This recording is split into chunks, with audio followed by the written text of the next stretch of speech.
João capítulo 1, vamos ler a partir do versículo 14 ao versículo 18. E essa leitura já começa por um dos versículos que são o néctar da Bíblia. Um dos versículos mais belos da Bíblia, o versículo 14. Que diz assim: E o Verbo se fez carne e habitou entre nós, cheio de graça e de verdade.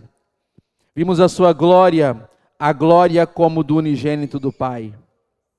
João dá testemunha a respeito dele e exclama: Este é aquele de quem eu dizia, ele vem depois de mim, mas é mais importante do que eu, pois já existia antes de mim. Porque todos nós temos recebido da sua plenitude e graça sobre graça. Porque a lei foi dada por intermédio de Moisés, a graça e a verdade vieram por intermédio de Jesus Cristo, meu Deus.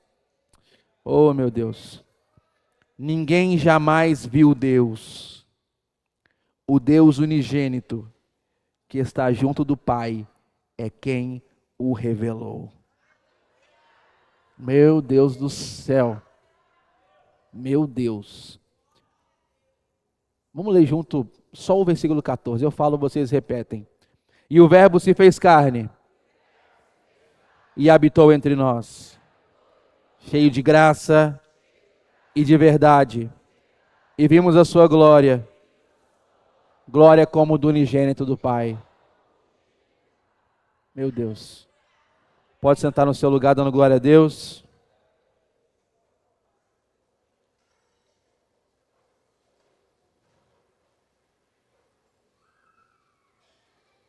O título do sermão dessa noite é O Deus que podemos conhecer. O Deus que podemos conhecer. Existe uma distância que o ser humano nunca conseguiu ultrapassar por conta própria. A distância entre ele e Deus. Isaías 59, versículo 2, a palavra de Deus diz que os nossos pecados fazem separação entre nós e Deus.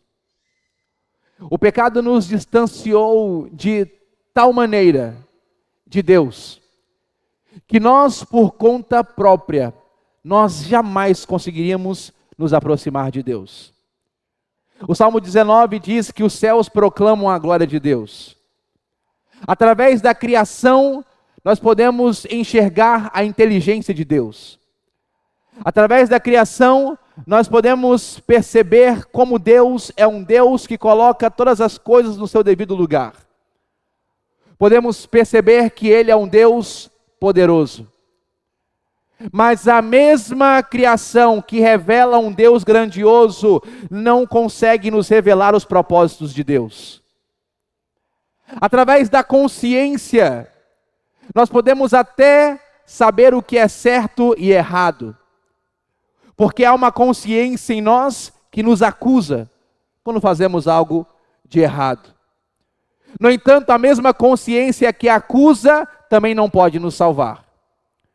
Então nós temos a criação que revela que tudo veio à existência por meio de uma mente superior, por meio de um Deus todo-poderoso, mas não revela o propósito desse Deus. Temos uma consciência que até nos acusa, mas também não tem poder para nos salvar. Nem um rito religioso tem poder para nos aproximar de Deus. O ser humano pode fazer perguntas sobre Deus. O ser humano pode formular ideias sobre Deus. O ser humano pode construir sistemas religiosos que apontem para Deus. Mas se Deus não se revelar a nós, nós permaneceremos por toda a nossa vida tateando, sem todavia encontrá-lo. Tudo que nós conhecemos de Deus é aquilo que o próprio Deus revela a nós. Se Deus não se revela a nós, nós ficaríamos para sempre no escuro. E é exatamente nesse ponto que João capítulo 1, do versículo 14 ao 18 se torna tão glorioso? Porque João não está nos apresentando um homem que tentou subir aos céus. Ele está nos apresentando o Deus que desceu até os homens. O mesmo Deus que desceu lá no Éden para criar, é o mesmo Deus que desceu há 2000 anos atrás em Belém da Judeia para salvar. Por isso que o Evangelho não é sobre nós tentando encontrar a Deus, mas é Deus vindo até nós e nos encontrando. E a única coisa que nós podemos fazer diante de algo tão grandioso e tão gracioso é recebê-lo como nosso Senhor e nosso Salvador. Por isso que a pergunta não é como eu posso alcançar Deus. A pergunta é como Deus resolveu se tornar conhecido. E a resposta de João é incrível. Deus se tornou conhecido na pessoa de Jesus Cristo. Deus se tornou conhecido na pessoa de Jesus Cristo. Deus se tornou conhecido na pessoa de Jesus Cristo. E como ele fez isso? O texto do Evangelho de João apresenta 3 verdades de como ele fez isso. Primeiro, ele veio habitar entre nós. Em segundo lugar, ele manifestou a sua glória. Em terceiro lugar, ele revelou perfeitamente quem é o Pai. Antes da gente entrar no versículo 14, deixa eu recapitular um pouco o que nós já falamos até agora. Como que João, o apóstolo, apresenta Jesus? No versículo 1 de João capítulo 1, nós vemos que Jesus já existia antes da criação de todas as coisas. Jesus não é um ser criado, ele é eterno. Jesus é aquele que estava face a face com Deus, compartilhando da mesma essência, caráter e divindade. Ou seja, Jesus é o Deus eterno. Ele não é um Deus menor, ele não é um Deus maior. Ele é um Deus eterno. João aqui está apresentando para nós um dos maiores mistérios do cristianismo, que é a Trindade. O único Deus que se revela em 3 pessoas distintas, mas que possuem o mesmo caráter, a mesma essência e a mesma divindade. Deus Pai, Deus Filho e Deus Espírito Santo. João diz que por meio de Jesus todas as coisas vieram à existência. Nada do que foi feito sem Ele. Tudo que passou a existir por meio dEle e por causa dEle. Por isso, Ele é a fonte de toda a vida. Não é apenas a fonte de toda a vida. Ele é a luz dos homens. Ele é aquele que ilumina a humanidade. Ele é aquele que traz clareza para uma humanidade perdida na escuridão do pecado. Ele não é apenas a luz dos homens, Ele é a verdadeira luz. Ele é a luz autêntica.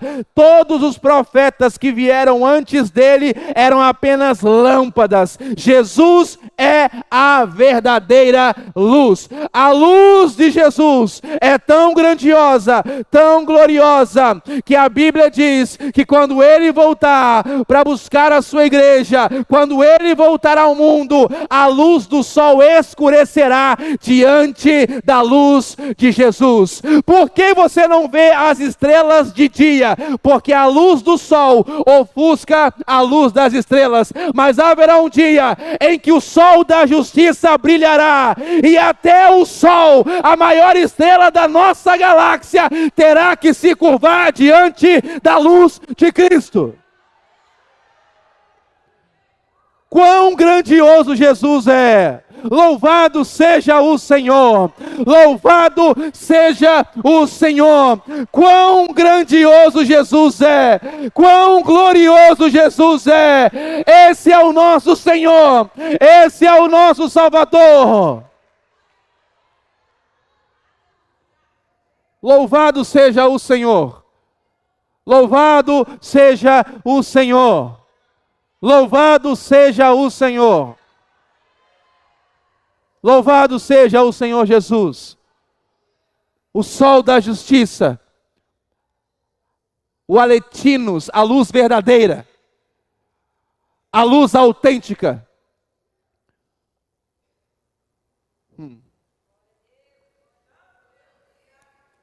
A partir dessa apresentação maravilhosa, lembrando que João capítulo 1, do versículo 1 ao 18, é só o prólogo do Evangelho.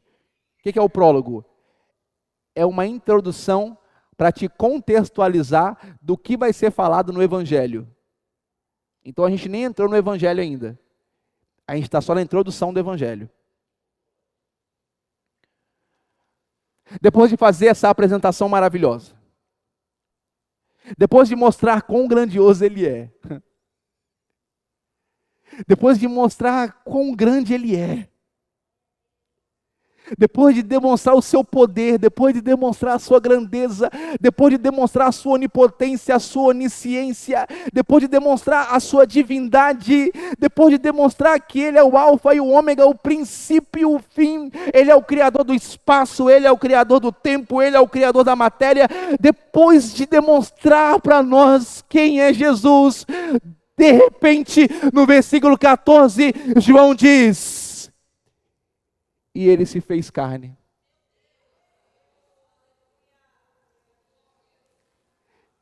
E veio habitar entre nós. Aquele que é o Deus eterno, aquele que é o Deus todo-poderoso, aquele que é o Deus criador dos céus e da terra, aquele que é a fonte de toda a existência, aquele que tem a luz que brilha mais forte do que o sol, aquele que é o autor de toda a vida, Ele se tornou humano como nós, sem deixar de ser Deus, Ele se tornou humano, o eterno entrou no tempo, o infinito se tornou finito, o ilimitado se tornou limitado, por isso que o anjo Gabriel disse para Maria: ei, para Deus não há impossível. A maior prova do poder de Deus não é Ele ter aberto o mar vermelho, a maior prova do poder de Deus não é Ele ter livrado o povo de Israel no deserto, a maior prova do poder de Deus não é o maná ter caído por 40 anos sustentando o povo de Deus, a maior prova do poder de Deus é que Ele se fez homem e veio habitar entre nós, a maior prova do poder de Deus é que o eterno veio habitar no tempo, a maior prova do poder de Deus é que o infinito se tornou finito, a maior prova do poder de Deus é que o ilimitado se tornou limitado, a maior prova do poder de Deus é que Ele, o Deus eterno, todo-poderoso, se fez homem, humano como nós.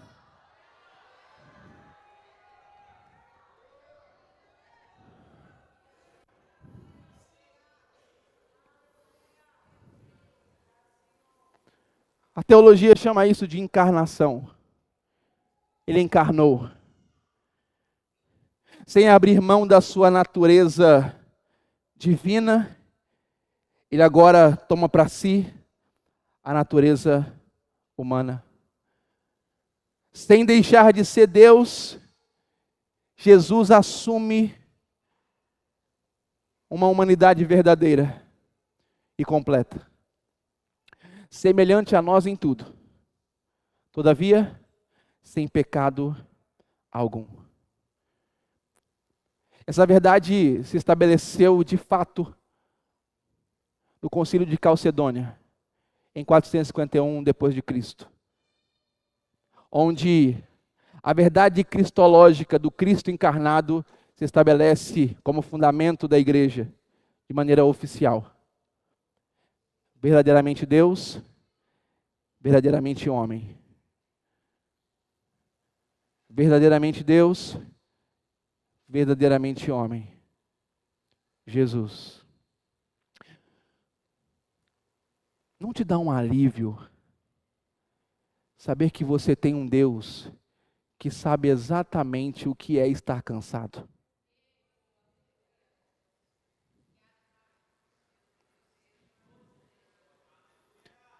Não te dá um alívio Saber que você tem um Deus que sabe exatamente o que é ser rejeitado. Não mexe com você saber que você tem um Deus que sabe exatamente o que é ser traído. Você tem um Deus que sabe exatamente o que é passar fome.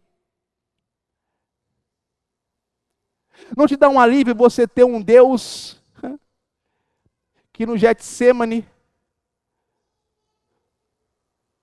quando a sua morte na cruz se aproxima, ele vira para os seus discípulos e fala: ore por mim, porque eu estou sentindo uma angústia de morte no meu coração.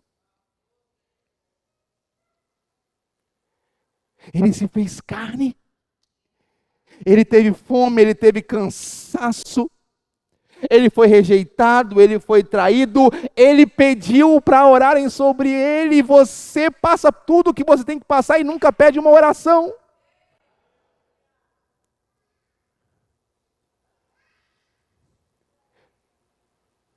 Em Jesus, Deus não apenas se faz ser humano, em Jesus Deus não apenas se faz homem, em Jesus Deus nos ensina a ser humano.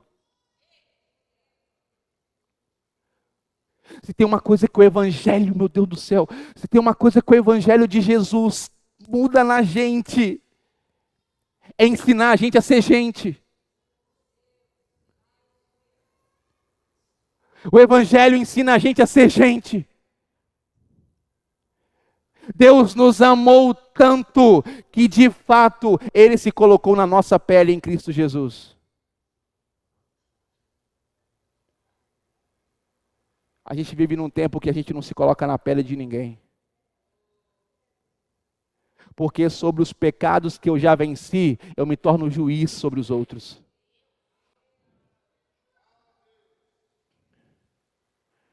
Então, se você teve facilidade para se libertar de uma área, quando você se converteu e você vê um irmão ou uma irmã tendo dificuldade, você olha para ele com um ar de superioridade, como se fosse juiz sobre ele, e fala: isso é falta de vergonha na cara. Ei, aprende a ser gente. O Deus Todo-Poderoso se fez carne, se fez gente como a gente.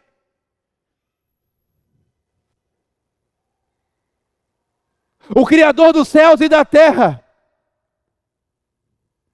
aquele que tem todas as respostas, abriu mão desse lugar para fazer perguntas. Como Jesus diz para o pai de um menino que ficava possesso de tempos em tempos: há quanto tempo ele está assim?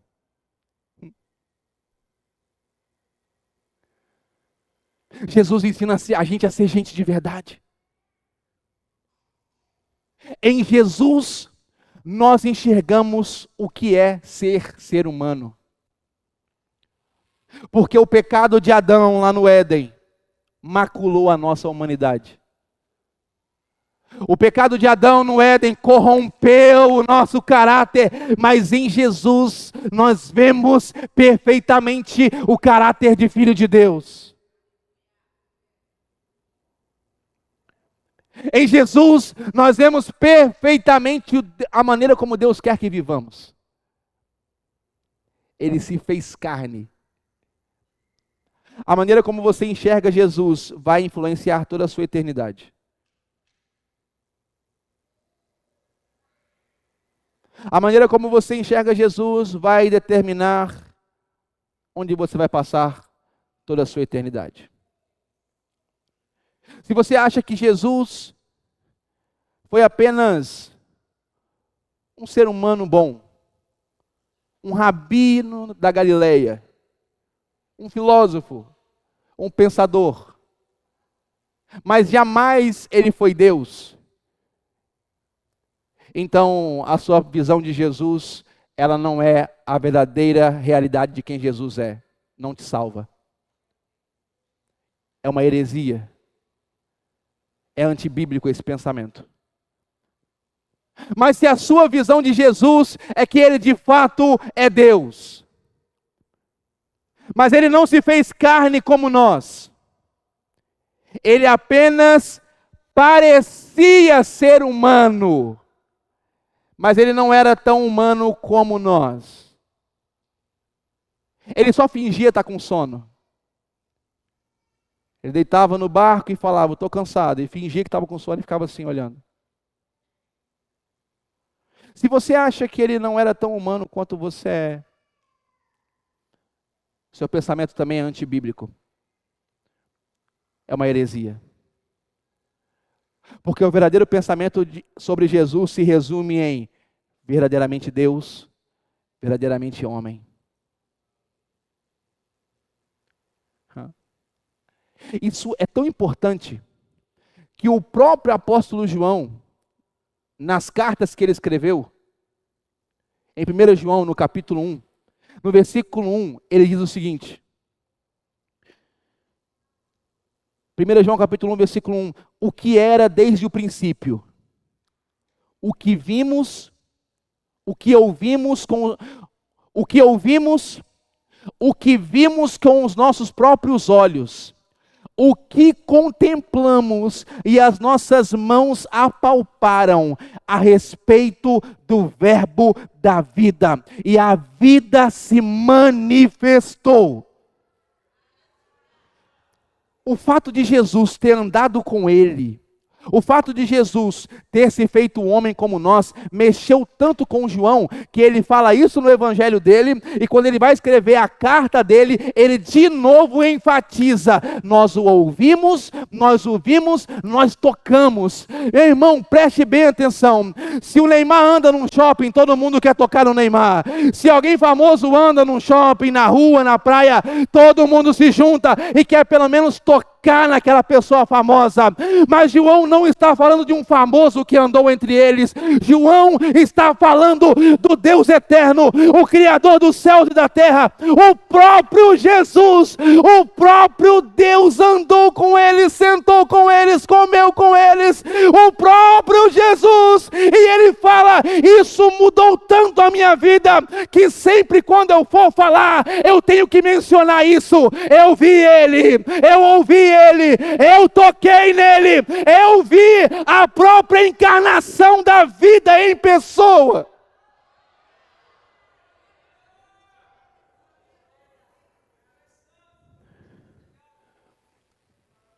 Você pode dizer, nossa, fulano é tão cheio de vida. Mas você nunca vai poder dizer a respeito de ninguém, fulano é a própria vida. Você tem ideia do que é você conversar com a própria vida?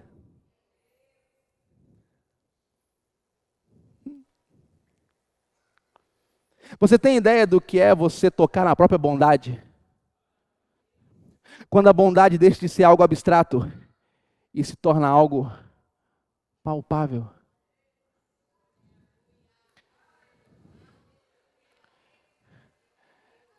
Você tem ideia do que é você sentar para comer com a própria misericórdia, compaixão?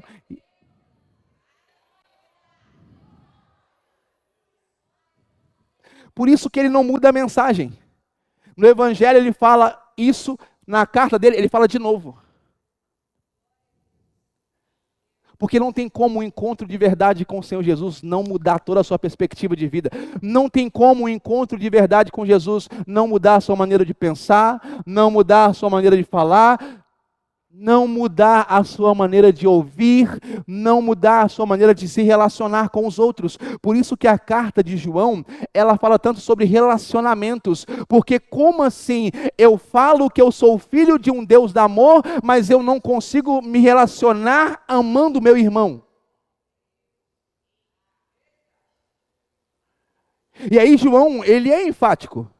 Ele diz, se você não consegue amar o seu irmão que você vê, como que você vai amar a Deus que você não vê?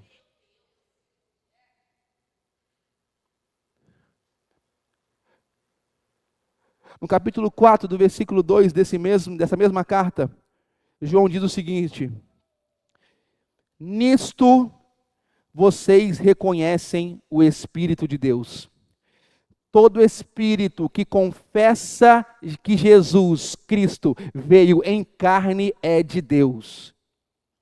E todo espírito que não confessa isso a respeito de Jesus não procede de Deus. Pelo contrário, este é o espírito do anticristo. Em outras maneiras, dizer que o Verbo se fez carne, dizer que Jesus se tornou tão humano quanto nós, teve um corpo como o que você tem, é extremamente importante para a sua salvação.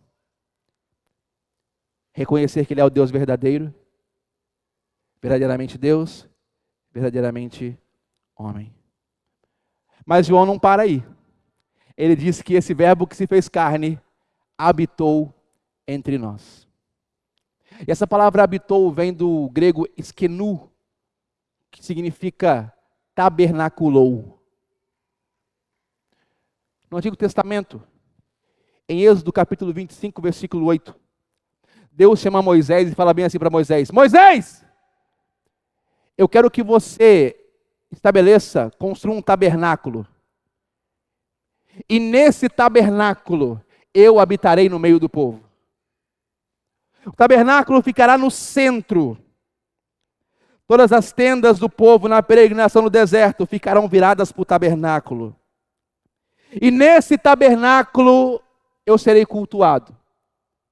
Nesse tabernáculo eu manifestarei a minha presença. Em Êxodo 40, o tabernáculo fica pronto. E a glória de Deus desce sobre aquele lugar. O tabernáculo era dividido em 3 partes. Átrio, a entrada, o pátio. Você entrava dentro do tabernáculo, você tinha o santo lugar, tinha uma cortina, para dentro do tabernáculo era o santo dos santos. O pátio, átrio. Entrava no tabernáculo, lugar santo. Imagine isso, a entrada da igreja, o átrio. Entrou pelas portas, lugar santo. Subiu no altar, santo dos santos. E a tradição judaica chamava essas 3 partes por nomes muito específicos. Mas eu acho que vocês não estão interessados em saber, não. Deixa eu passar para lá. Aí vai falar, tá bom, eu vou falar. A primeira parte era chamada o caminho. A segunda parte era chamada a verdade. A terceira parte era chamada a vida. Eu não sei se você já ouviu alguém falar sobre isso, mas João capítulo 14, versículo 6, Jesus disse: Ei, eu sou o caminho, eu sou a verdade, eu sou a vida, e ninguém vem ao Pai a não ser por mim. Eu sou a manifestação da própria presença de Deus. Uou!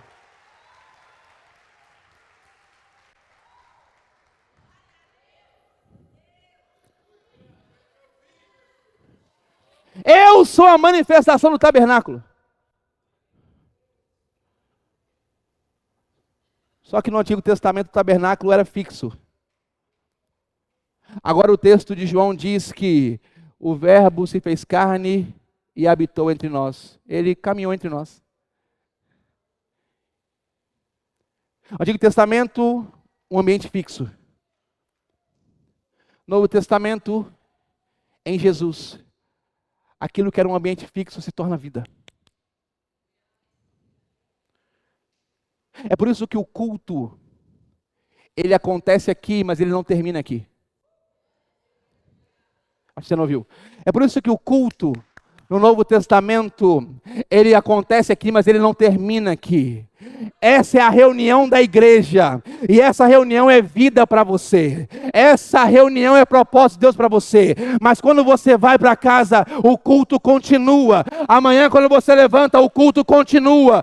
Quando você pega o seu trabalho para fazer, o culto continua. Quando você está no trânsito, na sua moto, no seu carro, na sua bicicleta elétrica, o culto continua. Quando você cuida dos seus filhos, o culto continua. Quando você está com a sua esposa, com o seu marido, o culto continua. Ei, não é mais um lugar fixo, é Deus presente conosco. Onde nós estivermos, a presença estará. Por onde nós andarmos, a presença se manifestará. O que João está dizendo é, sabe aquele tabernáculo lá no Antigo Testamento? Então, virou gente.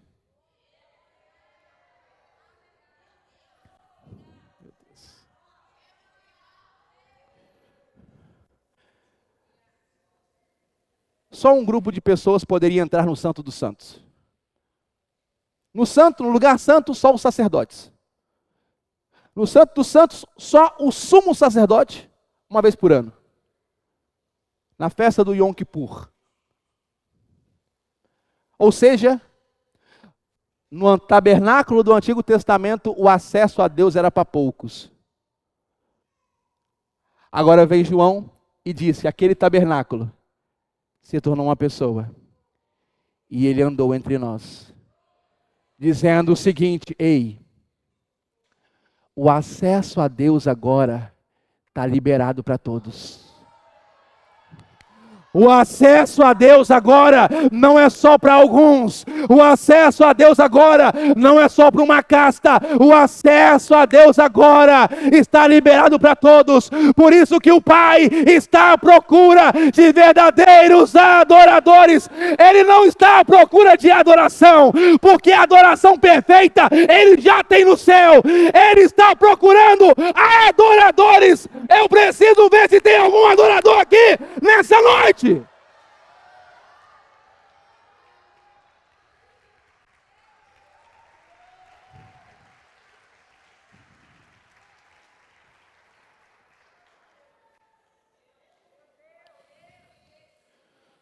Meu Deus, glória a Jesus, louvado seja o Senhor. Mas o texto continua, cheio de graça e verdade. Vimos a sua glória. Cheio de graça e de verdade. Cheio de graça e de verdade. Um Deus santo andando no meio de pecadores.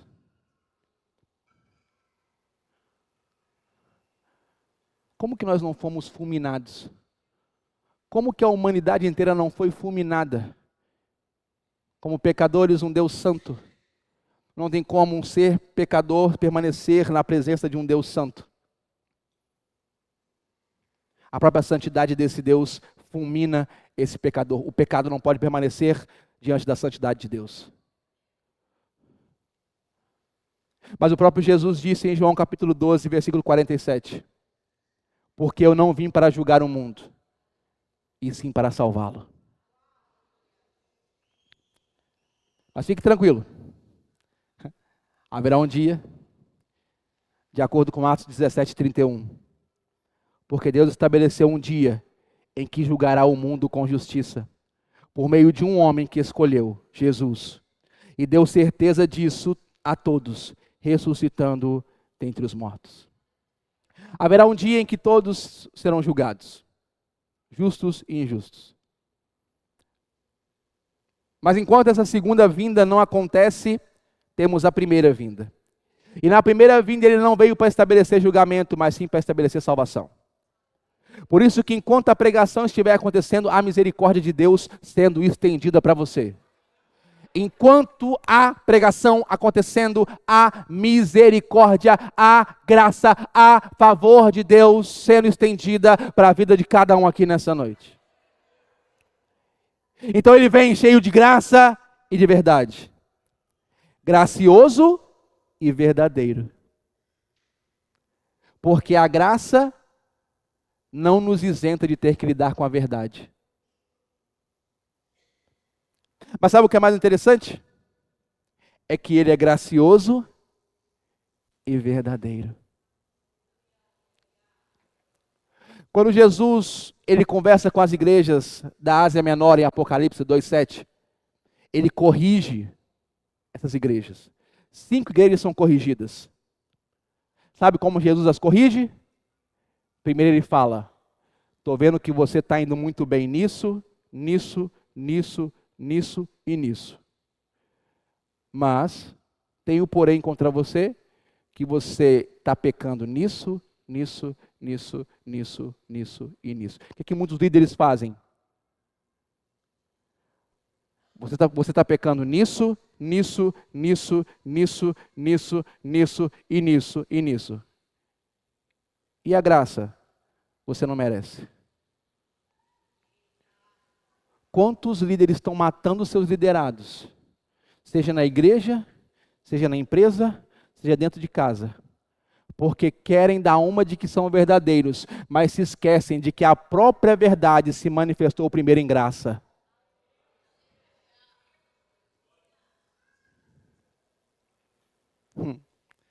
Cheio de graça e de verdade. Jesus trouxe o favor de Deus imerecido para nós. Em Jesus nós vemos a misericórdia. Em Jesus nós vemos a encarnação do amor e da fidelidade de Deus. Cheio de graça e de verdade.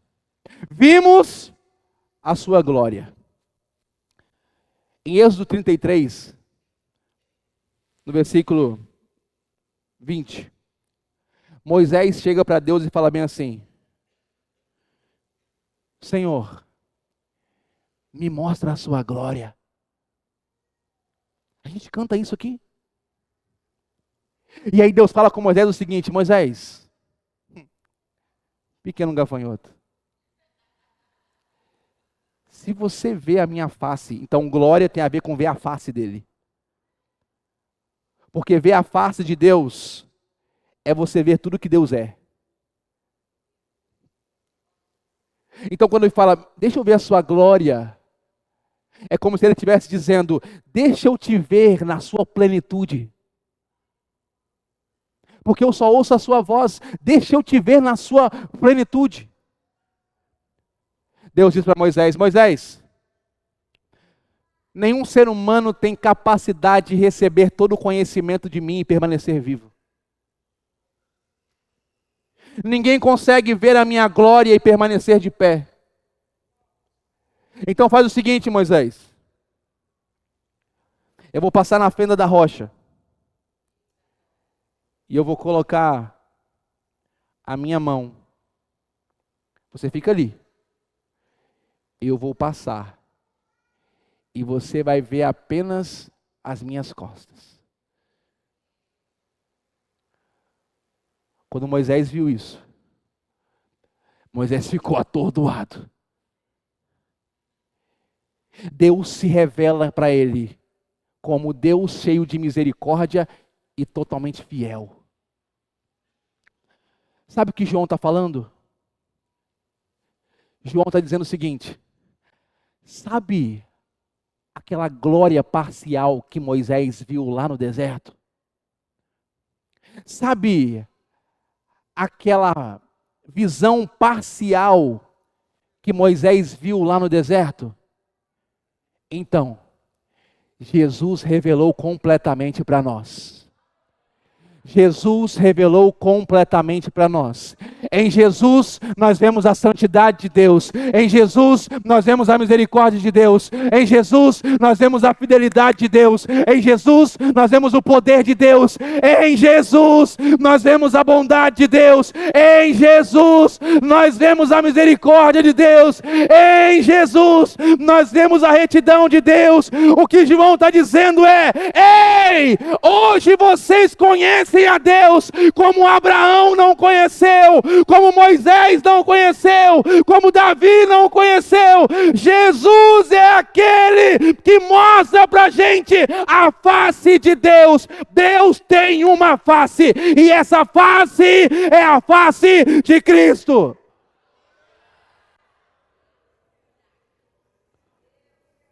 Ele é o próprio unigênito do Pai.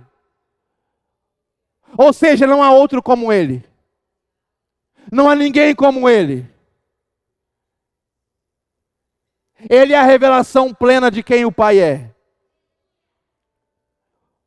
Por isso que, usando o testemunho de mais uma pessoa, porque na lei de Moisés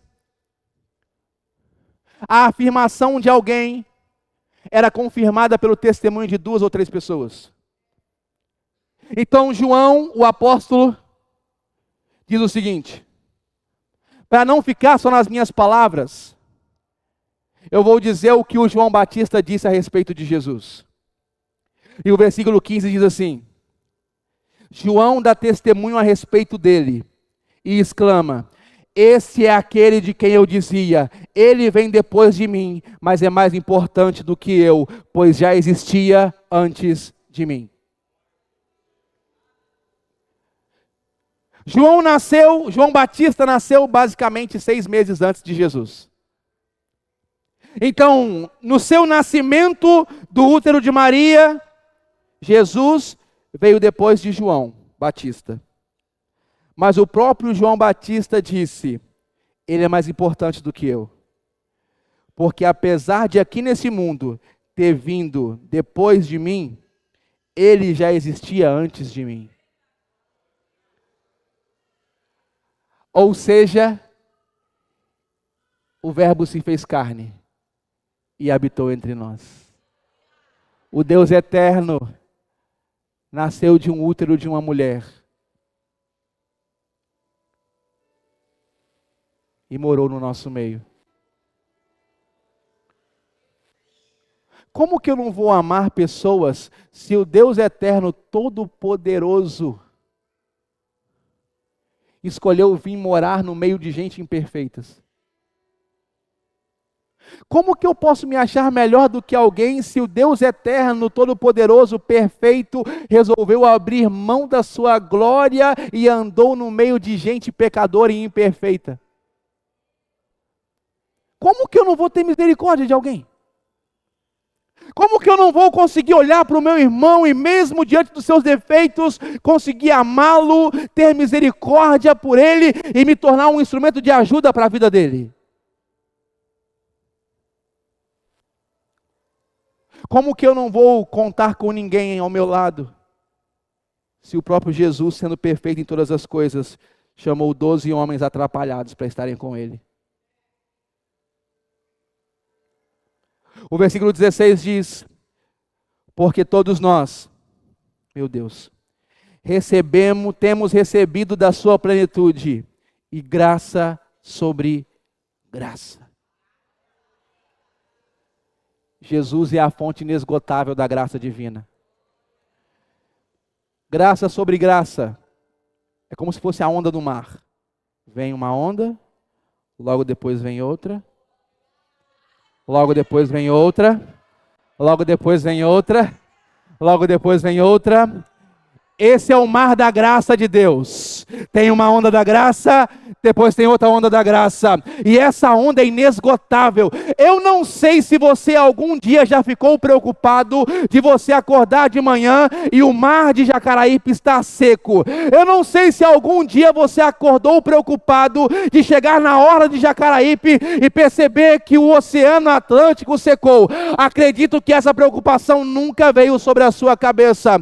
Eu tenho uma notícia para você: maior do que esse Oceano Atlântico, maior do que qualquer oceano que existe nesse planeta, é o oceano da graça de Deus. Ei, em Jesus nós temos graça sobre graça, graça sobre graça. A graça de Deus sobre a sua vida nessa noite, a graça de Deus sobre a sua família nessa noite. E amanhã, pastor, tem mais graça de Deus, e à tarde tem graça de Deus, e terça-feira tem graça de Deus.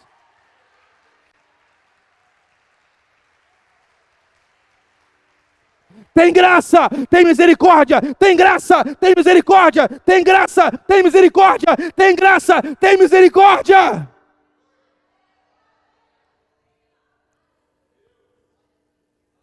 Jeremias diz que as misericórdias do Senhor se renovam a cada manhã. Mas é óbvio que Jeremias está usando uma linguagem poética, porque aquilo que se renova é porque fica velho. Quando Jeremias diz que as misericórdias de Deus se renovam cada manhã, ele está usando um linguajar poético. E a ideia dele é: as misericórdias do Senhor estão sempre frescas todos os dias. Sabe aquele cheirinho de novo? Sabe aquele cheirinho de novo? As misericórdias do Senhor estão sempre com cheirinhos de nova. A graça do Senhor está sempre com aquele cheirinho de novo. É graça sobre graça, é graça sobre graça, é graça sobre graça, é graça sobre graça, é graça sobre graça, é graça sobre graça.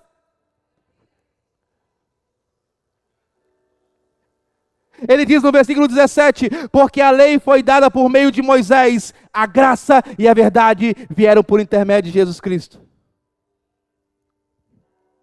A lei de Moisés, que é a lei de Deus, é santa. Só que a lei nunca teve poder para salvar.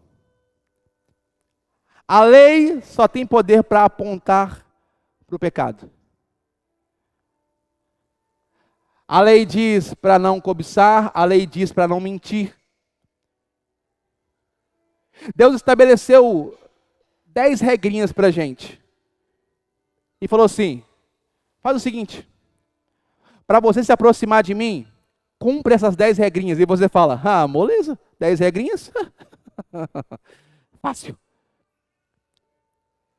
E aí começa, as 10 regrinhas. E aí dentro dessas 10 regrinhas está lá: não mentirás. Pá!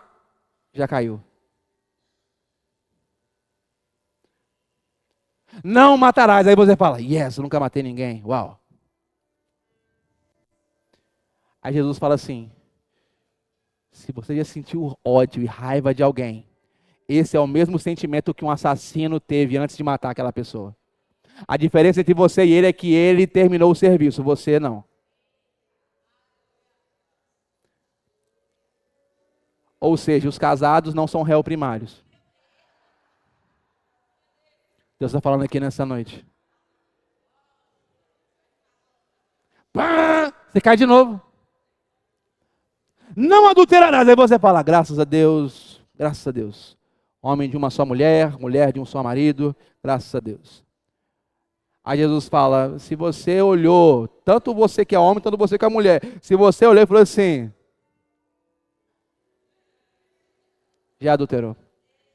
Pá! Você cai de novo.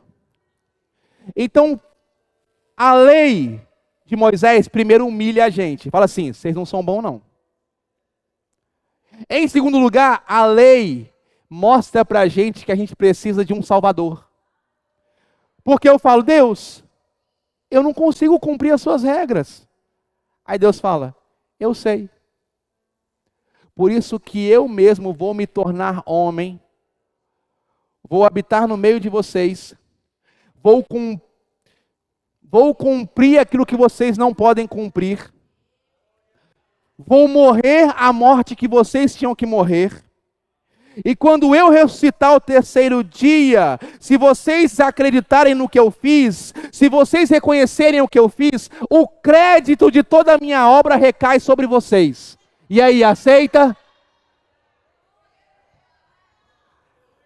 E aí, aceita? E acredite. Tem gente que fala: não, não, não, não, não. Prefiro não. Graça e verdade vieram por intermédio de Jesus. Porque em Jesus você tem a encarnação da graça. Mas não tem como, quando você se aproxima dele, você vai ter que lidar com a verdade de quem ele é e também de quem você é. E a primeira verdade que se manifesta diante de nós, quando estamos diante de Jesus, é que somos pecadores. Mas quando aceitamos essa verdade, nós nos dobramos diante dele e dizemos: Jesus, eu sou um pecador. Por isso que eu preciso da sua ajuda. Por isso que eu preciso do Senhor. Porque eu sei que é só o Senhor que pode me salvar. É só o Senhor que pode mudar a minha eternidade. É só o Senhor que pode me resgatar desse lugar.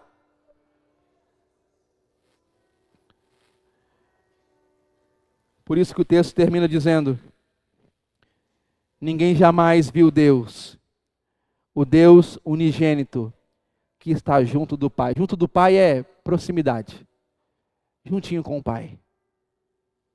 Ninguém jamais viu Deus, O Deus unigênito que está junto do Pai é quem o revelou. Fala comigo. É quem o revelou. Agora só os vivos. É quem o revelou. Agora só os crentes. É quem o revelou. Quando uma das matérias que a gente estuda no seminário, para estudar a Bíblia, preparar sermões, uma das matérias é exegese. Exegese é a arte de interpretar o texto. É você olhar para o texto e conseguir identificar o que o texto está dizendo. A palavra revelou aqui, ouça bem, a palavra revelou aqui é a palavra exegese. Sabe o que significa? Que Jesus é a exegese de Deus para a humanidade. Deixa eu ser um pouquinho mais claro. Jesus é quem explica e interpreta Deus para nós. Ele é aquele que veio à terra, habitou entre nós, para explicar para nós quem Deus é. Através das suas palavras, através da sua própria pessoa, através das suas obras. Guarde isso que eu vou falar. Ninguém pode conhecer a Deus, a não ser através de Cristo. Ninguém pode conhecer a Deus, a não ser através de Cristo. É simplesmente impossível entender Deus sem o seu Filho Jesus Cristo.